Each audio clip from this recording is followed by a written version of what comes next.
Hey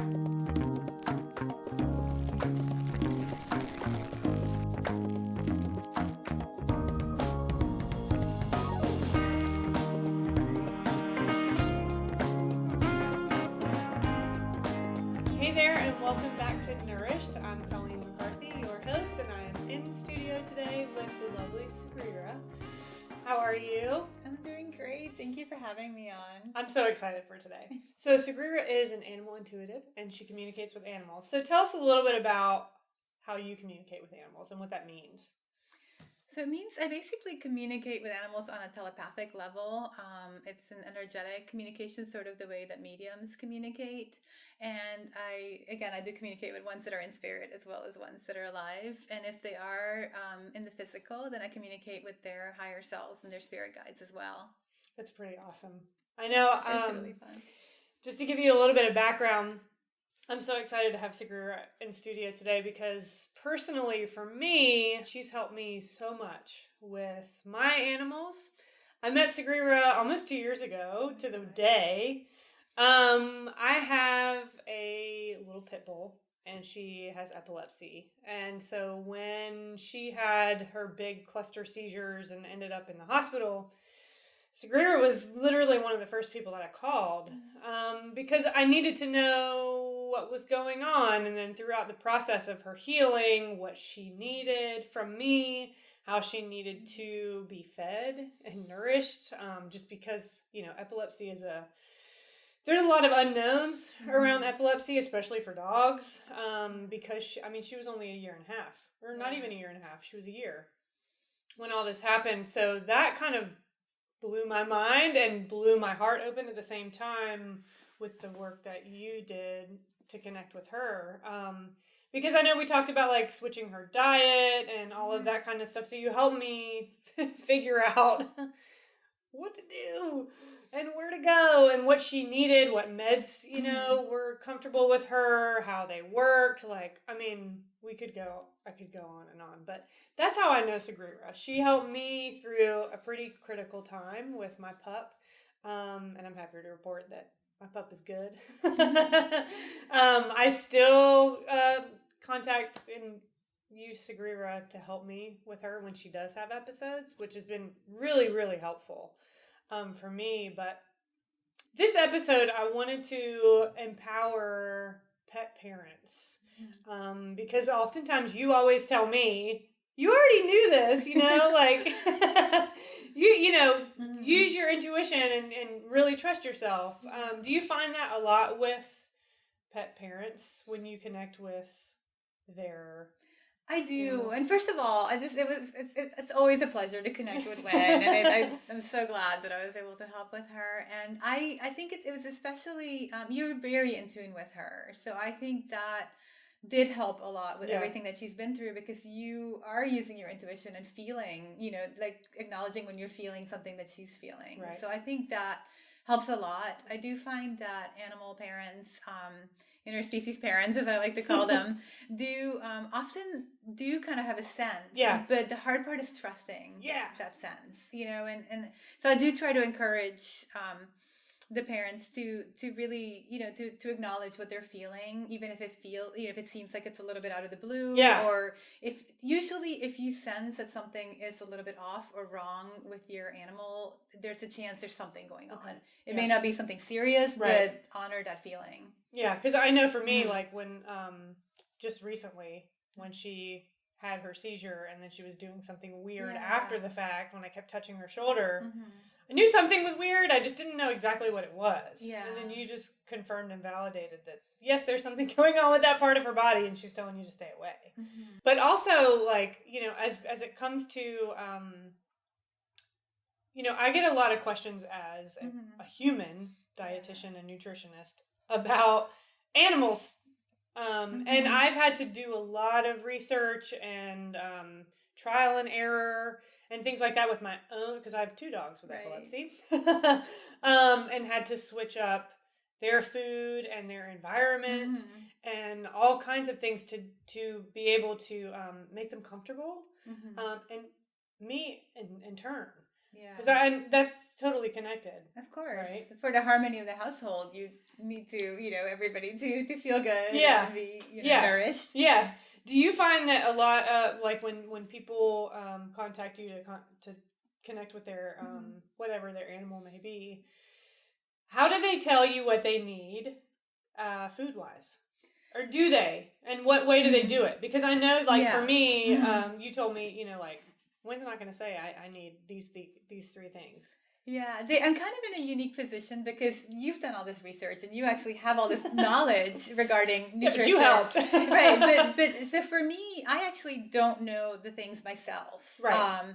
And I'm not a veterinarian. I don't have the knowledge of these things. But what I do is I sort of translate. Yeah. The animals basically will tell me sometimes they tell me what they're feeling, and that can be an indicator that will lead to what they need. And sometimes they will just say, I'm missing this mineral, or there's something specific. I don't usually get brand names or something like that, but they will say something like, for example, sometimes they'll say like, my body feels really dry, or something like that, where so it's like they need something that's going to sort of help them, like moisturize is not the right word. Yeah, to give them some moisture, moisture in their body, or they a lot of times I feel what they're feeling in my body. Okay. So if it's something like a digestive issue, I can feel the difference between if they're feeling like, they might give me a feeling of like heartburn, or they might give me a feeling of like, I recently had one where this little dog, and his stomach felt actually like really empty. Okay, yeah. And he wasn't eating, but it was a strange feeling of emptiness. Okay. Sometimes any kind of pain, like with Wynn, some of her issues, like when she's had a seizure, I feel these electrical impulses in her brain. And it's a really distinct feeling that I haven't felt with a lot of animals, unless they've had like seizure activity for the most part. So it's interesting over the years. There's certain things that do kind of, repeat sometimes. And I'm like, oh, I've felt that before, but I never assume. I always, try to make sure that it's exactly what that animal is trying to convey. And I find that, like, when you were telling me, like, I remember specifically, because I had been talking to you, brought Wynn home from the hospital. She was in diapers, and I had just switched her food from, she was eating kibble, and she was, I don't remember the name, I don't remember the brand, but it was what I thought was okay human grade food. Yeah. And again, I'm a people dietitian, nutritionist, but I have a lot of experience with animals now with my 2. Yeah. But what they were, it was like, it was supposed to be fresh fruit, human grade, but what I found later on was that it actually had formaldehyde in it. Wow. So she was eating that and kibble beforehand, and then when I was, when she brought her home from the hospital. That's scary. It's very scary. And, they don't tell you these things. Like, so, if you have a feeling that your pet's food is subpar to what, is needed for them, really go with that, because if I would have before she had her, I don't know if it would have changed it. I mean, she's got epilepsy, so I don't think it would have, but knowing that after the fact, I probably would have switched her over earlier. But my dogs eat raw now, and I remember you saying, Mom, this feels so good on my inside. Do you remember that? I do. Oh my gosh. And it's interesting when they give me this feeling, and because I'm vegan, but then I communicate with a lot of animals that are obviously not. And, but they're giving me this feeling like I just had the best, the most amazing, food. And sometimes it even feels like a waterfall inside or something. I remember that you like saying when I have a smoothie or something that's like really healthy for me. Like, so it's interesting. Yeah. To feel that. I remember, and that was like great validation for me to be like, okay, I'm on the right track, because going raw from kibble to going raw, I get a lot of questions about that. Yeah. For me, what worked for my dogs was I actually made their food. Like, so I switched them from kibble, and then I went to, I boiled chicken breasts and boiled like vegetables, because you can give your dogs vegetables except for garlic and onions. And sweet potatoes were a big staple. I gave them that for a week, and then I switched them over to fully raw. But I know that that's not ideal for some people, feeding raw. I think it's so unique. Like, the one thing that I have discovered just talking to a lot of different animals is is really, there's no one size fits all. Like, just like with people, like raw can be really good for a lot of them, but then there are animals that it just will not work for. So you can't, just because something is healthy, you can't assume that it's going to work for everybody. Right. So just, I guess it's similar to with people. Yeah, and I actually just experienced this at home with my two. Again, because I have an older dog who has epilepsy, but it's not as bad as Wynn's. When I switched Wynn over to raw, of course, I switched them both over, and then my other pup, she itches really bad, and she has, seizures, but they're more focal seizures. I noticed that when she was on the raw, she itched more, and she had more seizures. I just recently switched her over to a freeze-dried. Like, it's human grade, but it's freeze-dried, and you just add water to it. She's doing so much better. Oh, that's so good. So... within one household, I've got one on raw and one on just freeze-dried. I get a lot of questions about freeze-dried brands. And something that you can tell to your clients is Honest Kitchen is great. Okay, good to know. Yeah. I would say, do they ever tell you, this ingredient is not good for me? Yes. So the way that usually works is that sometimes what I'll ask the human parents to do is to take a picture of their food that they're giving the animals, and then I'll basically go through ingredient by ingredient and ask the animal, is this one okay? Is this one okay? And it can feel a little repetitive, but eventually, if there is a problem, we'll touch on the one thing. Perfect. And it's not always what you expect. Sometimes it's not like the color number 5 or whatever. Sometimes it's something that seems like a wholesome ingredient, but it just doesn't work for them. Exactly. That's awesome. And I know that it's kind of the same with people. Yeah. But yeah, it's something, sometimes it's very unsuspected. Yeah. In one ingredient. And it could just be an allergy that they have, even if it is something totally, quote unquote healthy. Right. Like beef for my little greyhound. It gives her seizures. So, and even just like the beef bones can't do it. So, it's good to know that you can do that, because, sometimes I know with people, it can drive you kind of up the wall. It's difficult. And as parents, as interspecies parents, we're trying to do the best we can for our kids, just like any other parent. So, we might go out and buy the most expensive food, but it's not that may not even do it. It really depends on what works for them. Right. And I know for me, it's very subtle, but if I'm going to buy something for my dogs, and I'm sure that those dogs, cats, whatever animal, you kind of get this feeling that this may not be right. Yeah. Follow that. Please follow that. It'll save you money and, just the symptoms of your pets. They'll obviously tell you if they don't want it. Because I know when my dogs were eating kibble, and this is another question that I've have gotten feedback on. A lot of times people will be like, my dog's not eating my kibble. It's not eating the kibble. I know my two, when they were on kibble, I would put anything and everything on top of it. Bacon grease, Parmesan cheese, you name it, I'd put it on the food. They wouldn't touch it. They'd lick the stuff off the top. Yeah. And they wouldn't touch it. It's funny that you mentioned that, because sometimes, a lot of the time it's a nutritional issue, but then there are times, just like us, that they just get bored. Yeah. And the food might not be harming them, but it's just boring and not tasty. And if we had to eat the same thing, Right. Yeah. And, a lot of people get nervous about feeding their dogs, cats, rabbits, vegetables, fruits and vegetables. It's okay. I've actually had a lot of dogs, in the last couple of years, mention vegetables and fruit. They need more. They want more. And the first few times I was like, am I hearing things? Because you don't expect that, no. And I've even had dogs ask for, papaya because they had, stomach issues. It's digestive. And I was like, I need to look up if papaya is safe, because but because it's happening so frequently, I'm starting to just trust that that's really, what they need. And then I just ask the parent to double check and make sure that it's safe. Yeah. But it's been interesting. They're asking for it a lot more. Isn't it? Yeah. And I know for me, I was a little nervous, but my kids, my dogs eat blueberries. They love blueberries, carrots. As a bone, for their teeth. I love when you told me the story about Wynn and the carrots. That was so cute. Her nose turned orange because I was giving her too much. She loved it, so I had to kind of back off. But just like you said, make sure that these fruits and vegetables that you're giving to your dogs, cats, animals, whatever they may be, are safe. Google is great.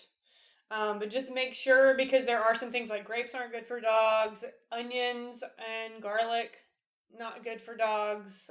So just make sure that whatever you're feeding your animals is safe. And sometimes the fruit itself is fine, but the pits are not. So, like, I think with papaya, you would probably want to avoid the seeds inside it. Or, avocado pits, I've heard, are not good. Right. So just, and again, just check to make sure, just to be safe. Just like you would with, if you bring in a house plant, you want to make sure that it's not going to be poisonous to your animals. Speaking of houseplants and plants, I don't know if this is... I guess there are some in the Atlanta area. Sago palm trees. They're small. They are highly, highly poisonous. Okay. To dogs. So with dogs, you have to be careful outside too. With cats, mostly, and if they're indoor only, it's just what you bring in. But with dogs, you have to worry about what's outside. Yeah. And if we're talking about poisonous plants, I want to mention in the Southeast especially, there are plants called nandinas, and their berries are actually toxic to birds. Huh. So it will actually harm wildlife. What do those look like? They're actually really pretty. They're like little shrubs, and they turn colors in the fall. But then they have these red little, almost like holly-looking berries. And they're beautiful, but if you're really attached to them, at least snip off the berries, because they actually do kill birds. Okay. All right. But yeah, I think it's important to know what's in your yard as well if you have dogs, and then if you have indoor animals, what you're bringing in. However, I think it is for animals that are indoor only. I think it is important to have greens for them. Yeah. My cat daughter Gracie, loves different types of lettuce. I think that's awesome. We get like a community delivery, community agricultural delivery every week, and I'll pull out these fancy little arugula and sprouts. I don't know if she actually eats the arugula, but she loves the tender little leaves. That's so great. And she'll pick them out of my salad bowl and run away with them. It's so cute. She's like, bye. And then, and another thing I discovered is with the cat grass. I actually grow cat grass for them because they really crave it, and it's good for them. And I noticed that sometimes it's hard for them to actually eat it, like the way it's sitting in a pot. So if your cat is not eating their cat grass, one of the things you can try, I actually pluck the individual stalks out of the pot, and I hold it horizontally instead of vertically. And then they kind of can bite it that way. It's easier to kind of bite down, and then they'll kind of eat the whole thing. But for some reason they have an aversion to going at it from above. So I know that a lot of cat parents specifically, they'll try the grass once, and then the cat doesn't touch it, and they give up. So it's worth kind of trying different things, and it's just like kids. Because I'm finding that a lot of cats do want grass, and then even if they're inside. Yeah, especially if they're inside, because they don't have access, to outdoor grasses, and you can grow it yourself. Just buy the seeds. It's easy, I just put in a new batch every week and a half or so. Oh, that's great. Easy. Yeah, I know my dogs. Yeah. I think I was telling you this before. They are like cows. That's so cute. Well, because we have this big yard now, and it's so funny. Like, I thought after 6 months or so being, in the yard that they would stop. It's so funny. But, I noticed that when Wynn is having issues with digestion, she eats raw, she has all these good foods. Sometimes still... I know sometimes it's inside environmental and energy stuff that sometimes affects her, that she'll go outside and eat all the grass, and then she's fine. And they're really good about sort of having an instinct for what they need. It's just having access to it and having, being supported by their family to sort of be able to receive these things. Let's talk about that, because I know that was, for me, even it's just in my household and even some of my friends' households, with, co-parenting with a fur baby. I know for me, I want them all the time on me all the time, no personal space, but my partner, it's a little different. So what advice do you have for the pet parents out there that have this kind of dynamic in their household? It can be tricky when there's different parenting perspectives, I guess. So what I would say is, we talked about this a little bit in the past, but there are some sort of old-fashioned notions, what I think of as old-fashioned notions, that the human companions of animals are holding now, where it's almost, I would equate it almost to like the 50s model of like with human children, that they should be like seen and not heard. Yeah. And I think that oftentimes there are humans that expect their animals to sort of like be cute and then kind of fade into the background, and that sort of doesn't really work, because it negates their needs. It's sort of just about them being here to provide something for us when we need it.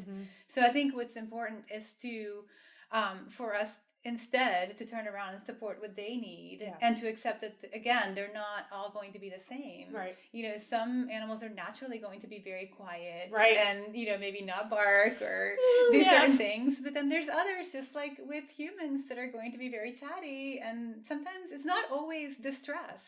Right. Sometimes dogs, you know, will bark because there's something going on, and they're protecting, or there's something going on that's stressful, but some of them are just chatty. I think mine are chatty. And that's okay, you know, and that's okay. It's just, it's sort of like, I'd love to see us create sort of a level of acceptance around sort of what the animal needs to express themselves and be themselves. Yeah. You know, so I think that's one thing that could help. Yeah, because I know for me, like when their dad comes home, they're like, dad, and, you know, he's like, and I try to you know, tell him, like, you know, it's cool, like, they're just saying hi, but, you know, it's like the different perspective thing, you know, like, she doesn't bark unless her sister barks, but you have told me, and now it's so nice that I know that Carly has this distinct hearing. She hears things from, like, miles away, like, she can hear a garbage truck that's, like, 2 miles away, and she's gonna start barking. I think what helps too, like you mentioned, for the one parent that has a harder time, what I have noticed helps is when that parent actually is involved in a communication session, or if the other one is, and then they can share that information. Yeah. Because I think that understanding where the animal is coming from, what their perspective is, and that there's a reason behind it. Yeah. I think sometimes people sort of fall into this trap of feeling like an animal is doing something to spite them. Like they're just willfully being naughty, or they're doing something to upset them, and that's really like never the case. That's in my experience. Yeah, let's go into that, because I have a personal experience with that. So. You know, we moved into a different house, and I have, you know, the type of work that I do is very much like the type of work that you do, only with humans. And my area, like, Wen kept pooping on the floor. She kept pooping in front of the door, like, every single morning, no matter how late I took her out, no matter how much, you know, it just... And I emailed you, and I was beyond myself. You know what I mean? Help me, because, you know, my partner was getting really irritated. And I didn't want to pull out, like, you know, this is where kind of the old-fashioned thing kind of came in. You know, he wanted to pull out the crate, which I was okay with, but at the same time, like, I knew that she wasn't doing it on purpose. She wasn't doing it to upset you. That wasn't the goal. But she gave very, very specific. So I remember this, because it was just so interesting what she told you, because it was connected to the energetic type of work that you do. Right. And she was saying that, what she told me, is that because you have a door in that space that goes to the outside, there was a lot of energy coming in that she felt was sort of like not compatible with the space, and that needed to be cleared. Yeah. So she said that the reason she was going to the bathroom on the floor was almost synonymous to the way, like, we might maybe put salt around the perimeter of a home to sort of protect it from any kind of negativity or density. And then her instructions I'll never forget, because I think they're like some of them, they're so specific. Girl. And she really, really wanted you to basically paint on the door frame. She wanted you to, if I remember correctly, she wanted you to use like moldavite essence, and then she had certain herbs, wormwood or something. I don't even know what some of these herbs are. She was just telling me, and I'm like, okay, I'm going to write this down, you know, right? And then she wanted you to paint gold. Yeah, and the important thing was really having all of that there. And I think she said that if you wanted to cover it up so it didn't look, that's fine. But that there was something about that vibration that would sort of stay and sort of keep the space, you know, sort of protected. And hopefully it's been working. And she doesn't... That's amazing. She's, I mean, she every now and then she will, you know, Because sometimes I'll forget to sage or, I'll be done with work and just kind of leave that space. And then the next morning, boop, there's a turd right there. But it's so interesting how she's, this is another thing that I just love is how aware of our energy they are. And, especially in a case where you're working with energy, she's going to be even more hyper aware and want to protect you from external influences, right? So I think that's really kind of amazing. It that is she's kind so of watchful over you. Yeah, and I feel like even I see this with my parents' dog. My parents have a 14-year-old lab, and Mocha is like glue to my dad. And I see that like our animals, they watch out for us just as much as we watch out for them. And Mocha is like when my dad is in the shop working, she's right under his feet. Just, especially if my mom's not home. I always think of it as we take care of their physical needs and they take care of our emotional and our energetic needs. They nourish us just as much as we need to nourish them. Absolutely. And I'm finding that if I'm more in tune with them and like trusting my intuition and trusting my gut with what I feel like they need, then the world is a happy place. The home is a happy place. Exactly. And then the next step, because they do such a good job already of nourishing us, emotionally and energetically, the next step is for us to provide them with some of that emotional nourishment as well, because just as, they give us so much in that area and they have emotional needs as well. They do. And I often feel like people forget. That they're a being. They're more than just their fur and cuteness. Even though that is quite lovely. It's like sometimes it's forgotten. And it needs to be kind of remembered because I think their emotional health is just as important as their physical health, and if they are emotionally overburdened or neglected, it will manifest physically just as it does for us. Right. So I think that's it's really important to look at what they're needing. Sometimes they just need time and attention. We are living lives that are really busy now. Go. We have our phones on all the time. If I have my phone in front of me, she takes her paw and mine will do that too. It's so funny. And the funny thing is sometimes you're looking at a cute animal video. Like on Facebook. And they're like jealous. On social media. And then they're like, hello. I'm here. So, that's a good, when they're good about showing. I find that they're really good about showing us what they need. And you don't have to be an animal communicator. You can just sense, what they're trying to tell you, or they'll show you. And like a paw to the arm when you're holding your phone is pretty obvious. That's... I get that almost daily. When it's like, or she'll growl at me. Not a growl, but like she'll just, hello, Mom. Or if it's 6:01. There you go. And 6 p.m. is their feeding time. Oh, she's going to stare me down. Like, even if I'm in a session with a client, it's so funny because she'll come into my office and she will bark. And my client knows, okay, it's time's up. I got to go. That's awesome. I got to go feed the children, know? And so they're good. I mean, they're good about showing. And they're also, I find that they're good about showing when you need a break. That's a big one. Like sometimes when, I'm human like anyone else. Sometimes it's like 2:00 in the morning and I'm still trying to do work and really I'm a little bit too tired. And Merlin my cat son will sit there and he will not give up. He'll start to walk across my keyboard and just basically, do everything he can to like make sure I go to bed. Like he won't go to bed without me. He waits. And then he walks me to the bedroom.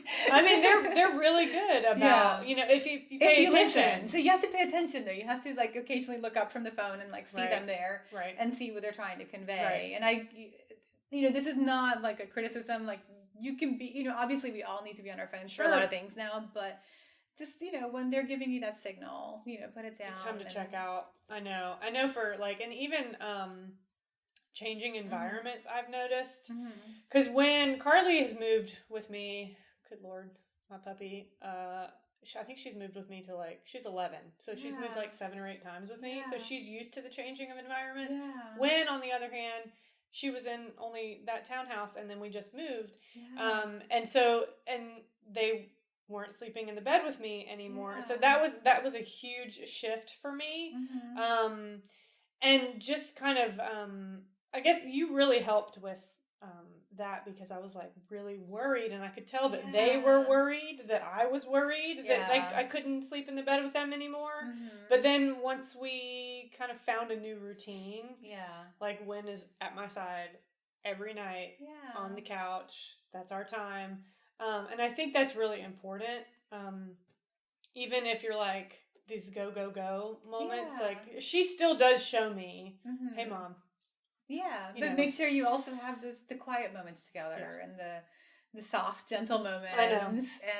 And you mentioned changing environments, like when you move. I recently had a dog show me that something about the bed was really too tall for him, and he showed me like stairs, and I asked his mom, and he said that they had just gotten a new bed, and it was significantly taller than the previous one, and this particular little dog has an issue going on with his knee and his hip, so he actually needed stairs, like literally, you can get little steps, or even if you have an ottoman or something, so especially if you have dogs that have had injuries or they're a little bit older, it's really important to pay attention to the actual physical environment too, not just the emotional. But they sometimes just need a little, help up, or with things like that, making sure that the stairs aren't too steep, or that sort of thing. And so they let you know those things, obviously. And sometimes the parents will ask, but sometimes like this was not one of the questions. I don't think that was in there. He just actually showed me the tall bed. And sometimes they'll say, most of the time I like to ask people for questions, because partly I feel that there is such an intuitive bond between the interspecies families that they, you might have a sense of something, and then I can sort of validate or ask about that. But then things will just sort of pop up, like, they'll say, I wasn't super comfortable with that groomer, or something like that. Interesting. Yeah. Do you get a lot of information on that? Like, vets, I know I've asked you about this before, because Wynn has a poor dog being in the hospital a couple different times. She's got kind of an aversion to it. Do the animals tell you, like, I'm not going there anymore? It depends. Some animals are like that and they're totally done, but it's not always what I expect, which is interesting. Like there is a little elderly little dog that his mom wanted to know if he wanted to do chemo for his cancer. And a lot of times the older animals will just kind of be like, no, I just want to, enjoy my time and not go this route. But this particular dog was like, yes. And he did it for a year, and he's as far as I know, he's still going. Oh, that's great! And he just recently he wanted to go off of the chemo, but for a whole year, he really was thriving, which is strange because it's a very hard thing to go through. That is a hard thing to do. So it's not always what I expect. I mean, a lot of times, they are resistant, but sometimes they will go. I know Wynn told you, hey, I need the meds, because when we were weaning her off of the meds. Yeah, and you and I tend to prefer, I think, sometimes some of the more natural things. Yeah, but then sometimes, that was hard for me. They may need other things too. But she was like, listen, Mom, I need this. This has been so great. I hope that everybody out there has gotten what they need from this episode, because I think that it's really important to include our animals in nourishment, because they nourish us just as much as we nourish them. And I know that Sagira has been a big part of my nourishment for myself and my animals. So thank you for being here. Oh, thank you. It was my pleasure. Where can we find you on social media? My website is Sagira.com, and I am on Instagram as just Sagira, I think. So if you can spell my name, you can find me basically. I'm the only one. We'll put it in the show notes. I'm the only Sagira. That's right. The one and only right here. I have a very unusual name. It's great. And Facebook too? Yeah, I'm on Facebook, Sagira Animal Intuitive on Facebook. Okay. Awesome. And if you want to follow me, you can find me on Instagram at ColleenMCC_, and on Facebook at Colleen McCarthy RDN, and my website is colleen-mccarthy.com. So thanks for being with us today, and I'll see you next time where we're learning more about feeding the spirit.